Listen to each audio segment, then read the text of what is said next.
પારડી પોલીસની ફિલ્મી ઢબે ફિલ્ડિંગ. ઉમરસાડી પાસે દારૂ ભરેલી કાર વાળમાં ઘૂસી 5 લાખનો મુદ્દામાલ જપ્ત. ખોટી નંબર પ્લેટ લગાવી દારૂની હેરાફેરી કરતો પિંકેશ પટેલ ઝડપાયો.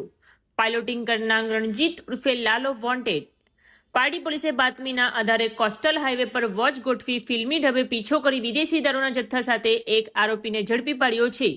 શુક્રવારે વહેલી સવારે પેટ્રોલિંગ દરમિયાન પોલીસને બાતમી મળી હતી કે દમણથી એક સફેદ કલરની ટાટા નેક્સન કાર નંબર GJ15CG 1953 દારૂ ભરીને વલસાડ તરફ જઈ રહી છે.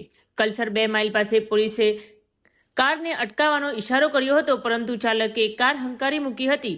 પોલીસે ખાનગી વાહનોમાં પીછા કરતા ઉમરસાડી દેસાઈવાડ સ્કૂલ પાસે વળાંક લેતી વખતે કાર કાબુ ગુમાવી વાડમાં ઘૂસી ગઈ હતી.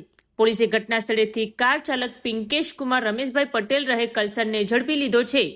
કારની તલાશી લેતા તેમાંથી બિયર અને બ્રીઝરના 21 બોક્સ, જેમાં બાટલી નંગ કુલ 504 મળી આવી હતી. તપાસમાં જાણવા મળ્યું છે કે પોલીસને છેતરવા માટે કાર પર ખોટી નંબર પ્લેટ લગાવાઈ હતી. પોલીસે 1,01,280 નો દારૂ, 4 લાખની કાર અને મોબાઈલ મળી કુલ્લે રૂપિયા 5,06,280 નો મુદ્દામાલ જપ્ત કર્યો છે. દારૂ મોકલનાર અને પાયલોટિંગ કરનાર રણજીત ઉર્ફે લાલો હળપતિ રહે વલસાડને વોન્ટેડ જાહેર કરી પારડી પોલીસે ગુનો નોંધ્યો છે.